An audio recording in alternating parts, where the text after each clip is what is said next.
হচ্ছে, চারিদিকে অন্ধকার নেমে আসছে, আমার কেমন জানি ভয় ভয় করছে। ভয় নেই, সুখের সংবাদ আসার আগে প্রকৃতি আনন্দে নেই। আমি জানি তুমি আমাকে ভুল বুঝেছো, বিশ্বাস করো আমি সব ভুল আমি করেছিলাম তোমার মতো একটা নষ্ট মেয়েকে ভালোবেসে। আখি থেকে মুক্তি, মুক্তি থেকে আখি, এভাবে হাজারো নাম বদল করে। আমার এই কানে না শোনার অভ্যেস নেই। আমার এই মুখ কোনো অন্যায় কাজে হ্যাঁ বলতে শেখেনি। ঠিক আছে, গ্যারেজের দোকান দিয়ে যদি গাড়ি ঠিক না করো তাহলে তোমার এই গ্যারেজও আমি রাখবো না। বন্ধু ভালোবেসেছি শুধু একটি মেয়েকে, শুধু একটি মেয়েকে, যে আমাদের দু বন্ধু বোবা ভালোবাসার রশি ধরে। নীরব রাতের আকাশ জুড়ে তারা গুনতাম একা, হঠাৎ তুমি এলে। হ্যালো বন্ধুরা, কেমন আছেন? SK1 বাংলা মুভি চ্যানেল থেকে নিয়ে আসলাম আপনাদের মাঝে। আজ আমরা বলবো সাদিয়া পারভিন পপি এবং শাকিল খানের জীবন কাহিনী এবং প্রথম ছবি। অভিনয় করেছেন কয়টি ছবিতে, ব্যবসা সফল কেমন ছিল, ইন ডিটেইলস এখান থেকে এই ভিডিওতে পাবেন। ভিডিওটি শেষ পর্যন্ত দেখবেন, শেষে দিকে অনেক তথ্য দিব।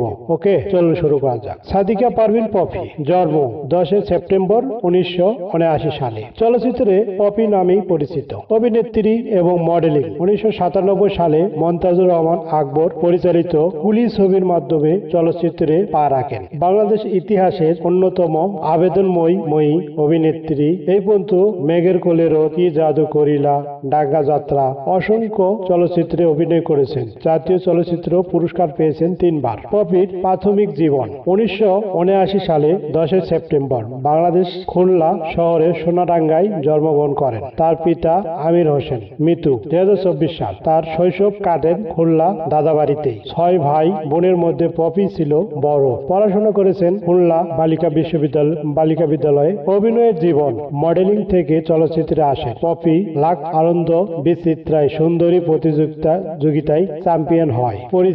পরিচিত লাভ করেন। পপি 1997 সালে সোহানুর রহমান সোহান পরিচালিত আমার ঘর আমার বেহেশ ছবি অভিনয় করেন। বিপরীতে থাকেন এবং নবাগত নায়ক হিসাবে অভিনয় করেন শাকিল খান। এই জুটি অসংখ্য চলচ্চিত্রতে অভিনয় করেছেন এবং এই ছবিটি অনেক ব্যবসা সফল হয়েছিল। কিন্তু পপি এর আগেই কুলি ছবিতে অভিনয় করেছিলেন। এখানে ছিলেন অমর সানি এবং সেই সময় 7 কোটি টাকা ব্যবসা করে ফেলেছিলেন কুলি ছবি। এরপর 1998 সালে রিয়াজের বিপরীতে বিদ্রোহী চারিদিকে, 1999 সালে মান্নার বিপরীতে কে আমার বাবা ও লাল বাদশাহ, 2002 সালে কমল সরকার পরিচালিত খেপা বাসু, বাবুল রেজা পরিচালিত ওদের ধর। এই ছবিগুলো ব্যবসা সফল হয়েছিলেন। মান্নার প্রযোজিত লাল বাদশাহ ছবিটি অসংখ্য ব্যবসা সফল হয়। তার অভিনয় জীবনে বড় পরিবর্তন নিয়ে আসেন। এই ছবিতে আবেদনময়ী খেতাব পান পপি। নিজের নতুনভাবে তুলে আনেন। রুবেলের সাথে জুটি গড়ে একে একে তার সাথে অভিনয় করেন 22টি ছবিতে। টনেরল, কামাল, ভয়ঙ্কর, সন্ত্রাসী, অন্ধকারের চিতা, রাগী, চরম মায়ের জন্য যুদ্ধ। তার মাধ্যমে অন্যতম চোখ ধাঁধানো দৈনিক সৌন্দর্য ও আধুনিকতা। অভিনয়ের খোলামেলা পোশাকে সবার নজর কেড়ে নেয়। মায়ের জন্য যুদ্ধ ছবিটি মন বলে প্রিয় গানটি বাউজিং ও পাড়া পোশাক ব্যাপক উৎসাহ ছড়ায়। এই লাক্সয়ময় নায়িকা একই ছবিতে রুবেলের সাথে একটা গানে বরফের টোকায় মুখে পানি শরীরে ছোঁয়ানো ব্যাপক সমালোচনার সৃষ্টি হয়। তাছাড়া আরো কয়েকটি ছবিতে বোল্ড লোক ও চুম্বন দৃশ্যের ধারণে তিনি তার পশ্চিমা খোলামেলা আবেদনময়ী উপস্থিত দর্শকদের মনে জায়গা করে নেয়। একের পর এক ব্যবসা সফল ছবি নিয়ে কিছুদিনের মধ্যে বাংলাদেশে চলচ্চিত্র শীর্ষ নায়িকা স্থানে দখল করেন। তখনকার সময়ে অভাবী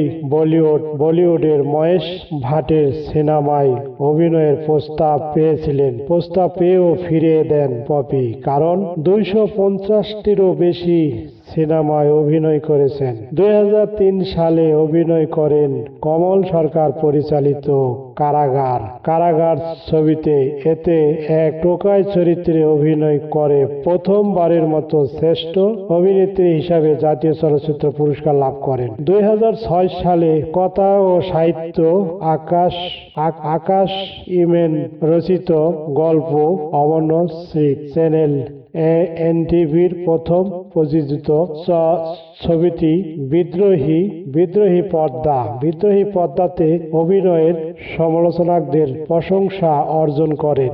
এই বছর আরো মুক্তি পায় সচেতনমূলক ছায়াছবি মেঘের কোলে রোদ ও চন্দন চৌধুরী পরিচালিত কি জাদু করিলা চলচ্চিত্রে অভিনয় করে মেঘের কোলে রোদ চলচ্চিত্রের জন্য তিনি অর্জন করেন দ্বিতীয়বারের মতো শ্রেষ্ঠ অভিনেতা হিসাবে জাতীয় চলচ্চিত্র পুরস্কার। এছাড়া কি জাদু করিলা চলচ্চিত্রে অভিনয়ের জন্য অর্জন করেন শ্রেষ্ঠ অভিনেতা হিসাবে ব্যাস পুরস্কার। পরের বছর আসাদুজ্জামান ডামু পরিচালিত ডাঙ্গা যাত্রা ছবিতে অভিনয় করে দ্বিতীয়বারের মতো শ্রেষ্ঠ অভিনেতা হিসেবে জাতীয় চলচ্চিত্র পুরস্কার পান। এছাড়া অসংখ্য ছবিতে অভিনয় করেছেন। 2012 সালে মুক্তি পায় এমএন বিপরীতে জি সরকার পরিচালিত গার্বেজ কন্যা। বড় বাজেটের এই ছবিটি ব্যবসা সফল হয়। 2 বছর বিরতির পর 2014 সালে মুক্তি পায় তার অভিনয় 4 অক্ষরের ভালোবাসা। এতে তার বিপরীতে অভিনয় করেছিলেন নীরব। 2015 সালে আব্দুল্লাহ আল মামুন পরিচালিত শেষ চলচ্চিত্র দুই বেয়ারের কীর্তি অভিনয় করে 2016 সালে অভিনয় করেন রবীন্দ্রনাথ মিথু রচিত গল্পর অবলম্বনে নার্গিস আক্তার নির্মিত। এতে তার বিপরীতে অভিনয় করেন টনি প্রেস। এছাড়া অভিনয় করেন নাজমুল হাসান।